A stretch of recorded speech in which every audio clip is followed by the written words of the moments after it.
Salut, c'est Elliot et bienvenue dans cette nouvelle vidéo. Vidéo où on va aller étudier ensemble une des positions que j'ai pu prendre et vraiment tout mon thought process, toute mon analyse qu'il y a eu derrière. Donc c'est la première vidéo que je fais où je fais vraiment un petit peu une analyse de A à Z. Donc tout au long de cette vidéo, au passage, fais-le moi savoir dans les commentaires si c'est quelque chose qui te plaît, un concept que tu aimerais que je refasse. Je vais essayer de garder cette vidéo assez claire, concise et assez courte. J'ai pas envie de m'étendre 1000 ans sur le sujet, mais sur ce, allons-y.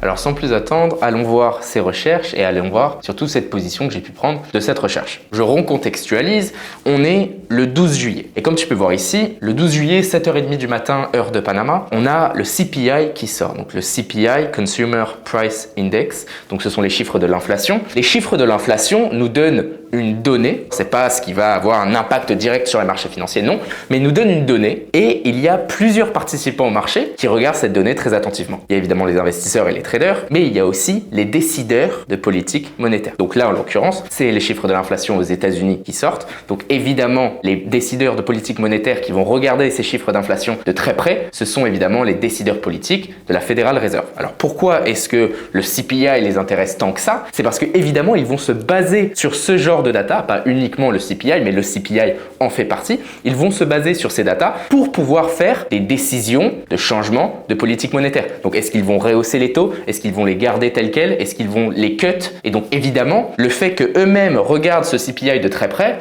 les traders et les investisseurs savent très bien qu'à la sortie de ce CPI, la Fed va regarder ces chiffres-là et en fonction de ces chiffres-là, ça pourrait potentiellement impacter finalement leur décision de politique monétaire. Alors comme on peut voir juste ici, donc le 12 juillet, on a eu en effet les chiffres du CPI qui sont sortis, qui étaient attendus à 3,1% d'inflation totale, year on year, donc par rapport à l'année dernière, donc un total de changement des prix de 3,1%, et on est sorti à 3%. Donc c'est-à-dire qu'on est sorti plus bas avec une inflation qui est plus basse que prévu, et surtout que l'inflation au mois d'avant, je le rappelle, était de 4%. Donc on est passé de 4% à 3% et on a battu les attentes des économistes et des analystes qui étaient à 3,1%. Et donc à la suite de ça, finalement, on a vu énormément de traders et d'investisseurs prendre la décision de vendre du dollar parce que les chiffres de l'inflation sont en termes de data pire, d'accord, les chiffres de l'inflation sont sous les 3,1 prévus, mais les chiffres de l'inflation en quelque sorte vont dans la bonne direction pour les États-Unis, ce qui évidemment on le sait, la Federal Reserve a augmenté ses taux de plus de 10 fois consécutives et le fait que l'inflation retourne vers le target de la Fed qui je le rappelle est de 2%, évidemment c'est bon signe et c'est bon signe parce que les investisseurs et les traders pensent que la Federal Reserve va voir ça comme un signe, un petit peu de victoire et que c'est peut-être plus la peine de continuer à rehausser les taux comme ils ont pu le faire auparavant. Et si tu as un petit peu d'expérience sur le marché, tu devrais aussi savoir que les plus gros mouvements, on va dire sur une monnaie qu'on voit, ce n'est pas au moment où la banque centrale de cette économie spécifique décide de rehausser ou baisser les taux ou peu importe, de manière générale, c'est finalement toute l'attente qu'il y a avant parce que la plupart des traders et des investisseurs se positionnent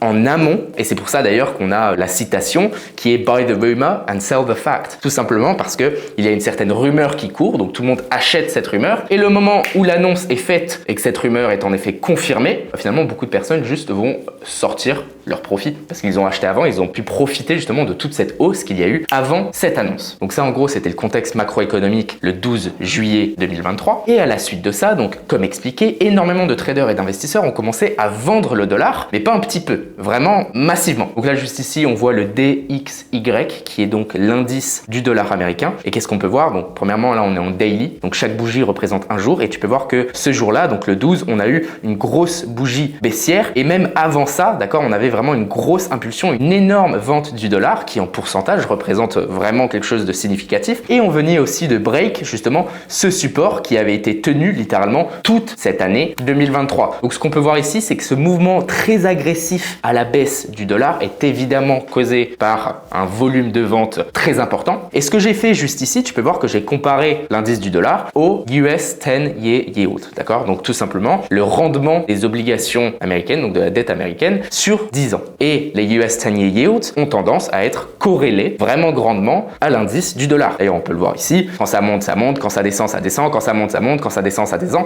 et ça se suit. Après, c'est à partir de fin 2022 où on va dire qu'on a continué à avoir une certaine corrélation entre l'indice du dollar et les US 10-year yields. Cependant, cette corrélation était moins forte, d'accord? C'est là d'ailleurs qu'on a commencé à avoir un spread finalement entre les deux. Mais on voit quand même que les hausses étaient quand même corrélées. Et c'est seulement récemment, on va dire que là, on a réellement vu une chute du dollar américain. Et en plus, comme je t'expliquais, une chute du dollar américain qui était vraiment violente à partir du 12 juillet, à partir des chiffres du CPI. On voit réellement ici ce qui a causé le break de ce support sur le dollar. Et qu'est-ce qu'on voit sur les US 10-year yields? Finalement, pas du tout. Les yields, eux, sont toujours en train d'augmenter. Et pourquoi? Tout simplement parce que, alors certes, les chiffres de l'inflation sont un peu meilleurs que ce que les analystes et les économistes attendaient. Cependant, si tu te mets réellement dans la tête des décideurs de politique monétaire de la Fed, cette data spécifique ne change en rien leur plan. Ce que je veux dire par là, c'est que la décision FOMC, c'est ce mercredi 26 juillet, au moment où je suis en train de faire cette vidéo, on est le lundi 24 juillet, et les attentes d'une hausse de 25 points de la Fed étaient à 94% et le sont toujours. Donc en fait, cette data, même si elle montre en effet que l'inflation va dans la bonne direction, en aucun cas est-ce que ça change finalement les actions que la Fed va faire à la prochaine réunion. Autre chose, c'est que, alors certes, l'inflation, c'est bien, elle est à 3%, mais on n'est toujours pas au target de 2%. Et Jérôme Powell de la Fed l'a assez dit, mais la guerre n'est pas gagnée. Autre chose et autre data, autre information qu'on a pu avoir aussi en plus du CPI, c'est une information qu'on a eue une semaine avant, donc le 7 juillet, qui était sur les chiffres de l'emploi aux États-Unis. Et qu'est-ce qu'on a pu apprendre avec justement la dernière data? On a pu voir tout simplement que le taux de chômage reste extrêmement bas. Et encore une fois, ça, du côté de la Fed, qu'est-ce que ça signale? La Federal Reserve va augmenter ses taux massivement pour essayer de freiner une économie et pour donc essayer de freiner cette inflation. Mais il faut bien comprendre quels sont les mécanismes qui vont freiner cette inflation. Beaucoup de personnes qui perdent leurs emplois, c'est un mécanisme qui va freiner l'inflation. Et c'est horrible à dire, mais c'est un petit peu ce qu'ils souhaitent. Avoir les average hourly earnings, donc en gros le salaire horaire de chacun baisser, ça aussi, ça a tendance à avoir un impact plutôt négatif sur l'inflation et faire baisser l'inflation. Donc toutes ces décisions de hausse de taux d'intérêt, de resserrement économique ont finalement un but un petit peu caché, mais aussi vers l'emploi, parce que l'emploi est obligé de réagir si on veut réellement avoir un impact sur l'économie. Et donc là, qu'est-ce que le marché de l'emploi est en train de nous dire? Information qu'on avait, comme je te disais, une semaine avant, que les chiffres de l'emploi aux États-Unis sont toujours très bons. On est sur des all-time lows en termes de taux de chômage aux États-Unis. Donc, pour revenir sur ce que je disais, ce 12 juillet, pour moi, la chute massive qu'on était en train de voir du dollar, je la comprends, je la conçois dans la tête des investisseurs qui, en effet, l'inflation est sortie un petit peu moins bien que prévu. Donc, voilà, c'est bon signe, etc. C'est vrai. Mais globalement parlant, si on regarde vraiment toutes les informations macroéconomiques qu'on a à notre disposition, honnêtement, ça ne change rien. En plus de ça, comme je t'expliquais, on a cette corrélation entre les US 10-year yields et le dollar américain qui est complètement parti à la poubelle. Donc, encore une fois, ça veut dire deux choses. Soit les yields, donc les rendements des obligations à 10 ans aux États-Unis sont vraiment juste extrêmement intéressantes par rapport au prix du dollar, ou alors le dollar est sous-évalué. Donc ça déjà, c'était un petit peu le thought process qui commençait à venir dans ma tête, c'est que le dollar, pour moi, est intéressant à acheter, surtout quand je vois la folie de vente qu'on est en train de voir. Autre chose, si on regarde bien, il faut toujours que tu te poses cette question en trading ou dans n'importe quel investissement. Si là, le dollar est en train de perdre de la valeur, c'est qu'il y a de la vente, c'est-à-dire que ce volume qui est vendu du dollar doit aller ailleurs. Il faut bien comprendre l'interconnexion des marchés. Donc il y a le marché Forex, il y a le marché des commodités, des obligations, des actions, tout marche ensemble et quand on regarde le marché Forex en lui-même, si l'euro perd de la valeur, de manière générale, l'argent qui a été sorti de l'euro va être mis ailleurs, que ce soit en dollars, que ce soit en livres sterling, en yen japonais, peu importe. Mais on a toujours ce mécanisme. En l'occurrence ici, quand on voit une telle chute du dollar américain parce que, en gros, ça serait la dernière hausse de taux d'intérêt de la Fed, etc. Alors je veux bien, mais encore une fois, le capital va où? Si on regarde les attentes des prochaines réunions de décision de politique monétaire, on voit que Bank of Canada, littéralement, est attendu à ne faire aucun changement. Donc eux, c'est terminé. Bank of Japan, pareil. La RBA, pareil. RBNZ, pareil. D'accord? Donc, on a seulement, finalement, la Fed, la BCE, Bank of England et la SNB, donc la Swiss National Bank, qui sont toujours attendus à rehausser leur taux d'intérêt à la prochaine réunion. Donc, quand on regarde ça, la Fed, avec toutes les informations, encore une fois, qu'on a, n'est pas en retard par rapport aux autres économies. Ce que je veux dire par là, c'est que si la Fed était dans une situation où, avec toutes les informations macroéconomiques, ils étaient obligés de commencer à cut les taux d'intérêt et toutes les autres économies mondiales continuait à les rehausser et on avait finalement un différentiel de taux entre l'économie américaine et par exemple l'économie européenne qui était en train de se créer, dans ce cas, je comprends totalement cette vente du dollar. Mais là, ce n'est pas le cas. La Fed n'est pas derrière. Je le rappelle, à l'heure où je fais cette vidéo, les taux d'intérêt aux États-Unis sont à 5,25%. La seule économie importante qui a un taux d'intérêt plus élevé, c'est la Nouvelle-Zélande avec 5,5%. Donc oui, la Fed est sur la fin, on va dire, de son cycle de resserrement économique, mais la BCE aussi, la RBA aussi, la RBNZ aussi, la SNB aussi, c'est absolument pas anodin. Et donc encore une fois, pour moi, il n'y a aucune raison qu'il y ait autant de capital qui partent du dollar pour aller dans une autre monnaie qui finalement n'a pas forcément une meilleure situation. Je t'avais aussi mis, alors je sais pas si tu es dans mon canal Telegram complètement gratuit où je te partage parfois des informations, mais ça justement, donc là le graphique que je viens de te montrer et le petit texte à droite, c'est quelque chose que j'avais envoyé, donc là je vais juste te le lire. Mais donc le dollar, donc là je parle évidemment de ce qui est à gauche, le dollar vient de break les lows de 2023, on assiste à une vraie décorrélation entre le dollar et le yield rendement sur 10 ans. Donc deux options, soit les yields sont très intéressants, soit le dollar est sous-évalué, c'est ce que je te disais. On peut aussi voir que seule la Fed, BCE, BOE et SNB sont les seules économies restantes à probablement hausser les taux aux prochaines réunions. Donc la Fed n'est pas derrière, ou du moins n'est pas la seule économie à être sur la fin de son cycle de resserrement monétaire théorique, mis à part le Royaume-Uni, parce que le Royaume-Uni souffre toujours d'une inflation qui est un petit peu incontrôlée et a des facteurs multiplicateurs bien trop élevés par rapport à leur objectif. Donc la conclusion de cette analyse, évidemment, c'est est-ce que cette vente massive du dollar est réellement justifiée? Et si oui, où est-ce que vont aller les flux de capitaux? Donc ça, déjà, comme je te dis, ça c'était un message que j'avais pu envoyer le 12 juillet. Et comme je t'ai dit, on avait le CPI le 12 juillet aussi. Donc un petit peu, toute cette recherche, toute cette analyse venait du 12 juillet. À ce moment-là, est-ce que je vais sur mes écrans et je clique sur acheter? Non. Mais j'ai une idée comme quoi, potentiellement, le dollar serait sous-évalué. Et donc, potentiellement, je pourrais trouver une opportunité d'achat de dollars qui, je pense, est un asset, un instrument financier intéressant à ce moment T. Et surtout, un instrument à un bon prix. Au bout du compte, je le rappelle, mais le métier d'un trader, c'est d'acheter quelque chose à un bon prix et le revendre à un prix avec lequel tu te fais une certaine plus-value. Donc à partir de ce moment-là, je suis pas allé me ruer sur aller acheter toutes les paires en dollars, mais j'ai commencé à regarder les paires en dollars de très très près pour justement chercher certaines confirmations dans les flux d'acheteurs et les flux de vendeurs pour pouvoir justement trouver des opportunités d'achat intéressantes sur le dollar. Donc littéralement le même jour, donc ce 12 juillet, j'ai commencé à m'intéresser à dollar-yen. Pourquoi? Parce que premièrement, comme tu peux voir, on était en tendance haussière et là on a eu une chute absolument massive de dollar-yen, une chute de plus de 4% en moins d'une semaine, d'accord? Ce qui, si on regarde le average true range de dollar-yen, c'est énorme. Donc une correction à la hausse serait carrément probable. En plus, avec les raisons macroéconomiques et fondamentales que je te disais, pour moi, dollar-yen était potentiellement sous-évalué. Maintenant, en termes d'analyse, comme tu peux voir, on avait justement un très bon niveau ici et on arrivait sur les 138,00, donc chiffre rond. Et donc ici, encore une fois, est-ce que j'ai mis des ordres d'achat et j'ai sauté dessus? Non. Comme tu peux voir, je l'ai littéralement entouré et je sais que vers ici, c'est potentiellement une zone où j'ai pas mal de raisons qui me font penser que acheter dollar-yen pourrait être intéressant. On passe ensuite au 13 juillet et comme on peut voir le 13 juillet, un petit peu comme attendu, d'accord, là on est en daily, on a un premier rejet de cette zone qui est donc les 61,8 Fibo de cette première impulsion, d'accord, donc là on redescend. Maintenant quand on va voir le lendemain, donc le 13 juillet, on a commencé justement à voir des signes d'achat et que j'étais pas la seule personne à avoir cette potentielle opportunité. Donc on peut voir premièrement qu'en daily, en effet, on a une bougie qui vient rejeter les 138, ce niveau de support que j'avais marqué, que j'avais donc entouré. C'est à ce moment-là que je suis allé sur un time frame plus court, sur du 1 heure, pour aller réellement chercher un setup d'achat. Et donc, comme tu peux voir ici,